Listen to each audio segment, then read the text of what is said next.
Good afternoon. It's Robert here. Wanted to start a new midweek series. This is just going to be more of a vlog format, so saving the covers and things like that for weekends.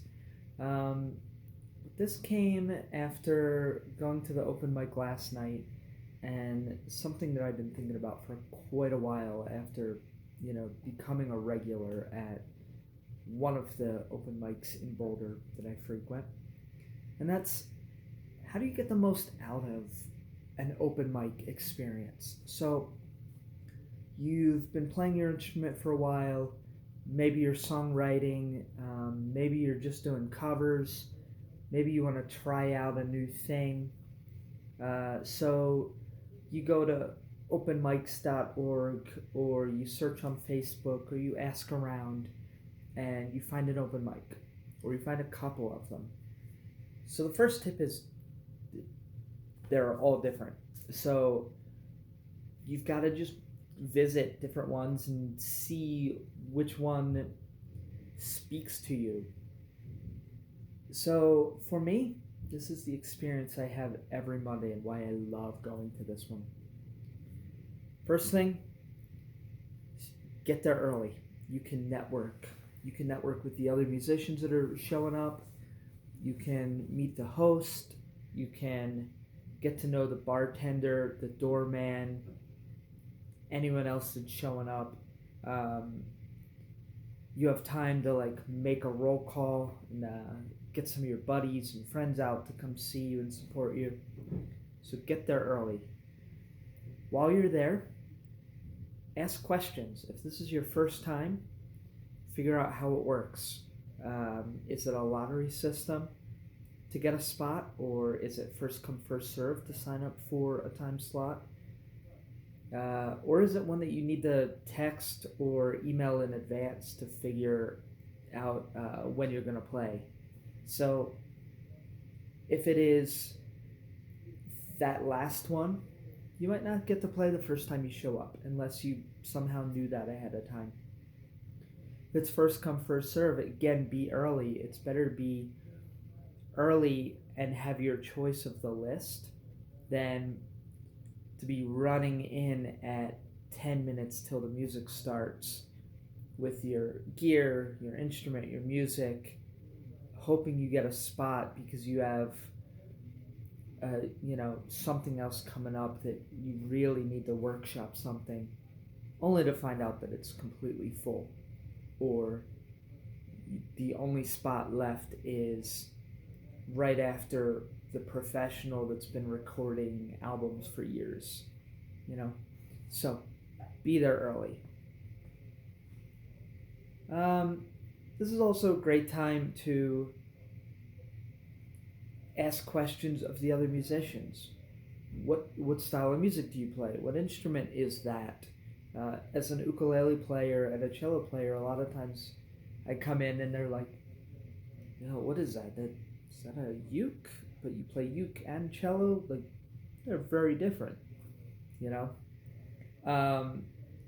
When I show up with my cello, I'm almost always asked if I'm willing to sit in. Will you come and learn a tune with me real quick? That's an awesome opportunity. That could lead to gigs with that person or other people. It shows, especially if you have that talent, that you're able to learn a tune quick and sound good on it. Connect on social media. I use Instagram almost exclusively for this. And it started because I would make a point to either take a good picture or a quick minute-long video clip of each performer. And then afterwards, if I didn't know somebody and they didn't introduce themselves, I would go and ask, what was your name again? You didn't introduce yourself when you played. I want to share this photo with you. Or, hey, do you mind if I share this video clip on my Instagram story as part of the open mic? Most of the time, the performers are going to say yes, unless they're specifically there, just for their personal, like, I need to see if this song works. They might not want it shared yet, right? And they'll tell you that. And so ask. During the performances, so let's say you've gotten your time slot, you're just chilling, maybe you went and grabbed a drink, that kind of thing, you're hanging out listening to performers, stick around, please. If you signed up on like slot 8 out of 10, you sign up, you peace out, and then you come running back in 5 minutes before your turn. Don't do that. It's not cool. Everybody is there to support everyone else, and if you're just there to sign up, play, and then get out of there, it just looks selfish. So stick around and reciprocate. That way those other folks will stay and listen to you. And then you can, again, network, offer praise, support, all that kind of stuff. So it goes a long way. And people that aren't there for the open mic, people that might have been just looking for a bar to check out that night, they'll see a big crowd and music, and they will come in and sit. Whereas if it's a really small crowd, because it's only the musician, the host, and maybe their friends from school, they're going to feel less likely to be a part of that crowd or that community. Coming up to your turn, if you have an idea what you're going to play ahead of time, that's awesome. I have found that when I'm performing at open mics, I kind of get lost in everybody else's music. I'm actively listening, thinking of things that I want to talk about later on between their songs, so I can bring up, like, is that tune in 7/4? Or, wow, I really like the chord progression on that. Or, I really like how you play your guitar, that kind of thing. So I'm thinking about that stuff for that after open mic conversation. So if you know what you're going to play, your 3 songs or your 15 minutes, whatever it is, and the order, and you've practiced and rehearsed them enough that you're going to be able to get up to the mic and be ready to go, you're not going to lose yourself while the other people are performing. So it's a pro tip. Definitely learned it the hard way. But just before your turn, kind of duck off stage or into another room or outside, depending on what the venue's like. Tune your instrument. Maybe start the first few notes of your tune. If you rehearsed something special that you wanted to mention, my Instagram channel, by the way, my Instagram channel is Robert Rowe Music. Go follow me over there if you don't mind. I post little clips and things like that. How you're going to introduce yourself, if you have any stage banter to announce or introduce a song. If you're doing a song in another language, maybe you want to run through the translation real quick. You just kind of run through that, 30 seconds, that's all you need. Just kind of getting your head in the game. Then, when it's your turn, be ready, come right up, and follow the host's directions, or if there's a host and a sound guy, follow their directions. They're going to tell you when you can plug or unplug your instrument, because I'll mute that channel, or either they'll adjust the mic stand for you, or if they don't, feel free to adjust it for you. It's good. I'm trying to remember, somebody has a really great example of this. It's like microphone. like right, so the ball of the mic is right in front of your lips, versus ice cream cone. So you want it in front of your face, and if you're sitting or standing, you want that to be in place. You don't want to have to move it while you're playing, especially if you're playing an instrument. If you don't know how to adjust a microphone stand, ask. Open mics are a great time to practice. And afterwards, maybe say like, "Hey, can I try this a little bit before you put it away?"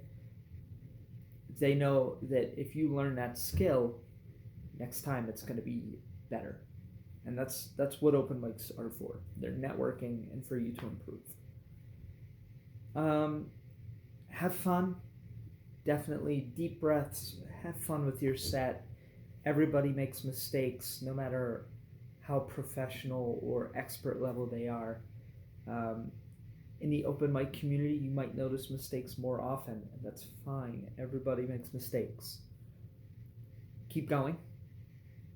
And I should have mentioned this at the beginning of that part. Don't self-deprecate yourself. Don't. No one needs to know, "Oh, I'm just recovering from a cold, so my voice is hoarse." Fine. If you weren't well enough to perform, you wouldn't have shown up that night. So everyone's going to love you. They're going to clap, whether you were absolutely terrible or absolutely brilliant or anything in between. The musicians get it. They're going to support you. And anyone else that's not a musician, that's just there to listen, they're going to see everyone else supporting you and they're going to follow suit because they don't want to be that guy. So, no disclaimers. "Oh, this is a brand new song, I've never done it. Oh, my voice is just coming back." Or, "This is a brand new guitar, so I'm still getting used to it." Or, "I need new strings." Whatever. Just play. Have fun. Okay? Afterwards, after your performance, I'll say it again, stick around. Check everybody else's set out. If you're very late on the list, almost everyone has stayed long enough to see you. You could stick around to see those last few. Okay? If you do need to just do your tune and get out of here, still do the best you can to network, but the longer you stay, the better, and the more you will get out of that visit, that performance. If you're exiting the stage, thank the hostess just kind of in passing. Just graciously thank anyone that goes like, "Hey, great job. Nice set, buddy. Yo, that was awesome." A quick thank you. Keep going. And then this is an important part. Again, a part I learned the hard way. Do a gear check. Get your instrument put away. Make sure you have your music, your capo, your picks, your pickup. If you used your own cable or your own mic, make sure that's all put away and everything's zipped up, closed up, stashed wherever you're keeping it. That way you don't leave without something really critical, or you don't accidentally donate something to the open mic venue. Here's the bonus. I keep saying it. Stick around, stick around, stick around. If you're there at the end, now you get to network with context. You've heard a bunch of people's sets, and the ones that stick around, you get to say, again, was your tune, an odd time signature? Hey, what key were you playing that in? Have you ever thought of playing with cello or violin support? Have you ever performed this with vocal harmonies? Have you ever tried it in a different key? And hopefully they're asking you questions like that too.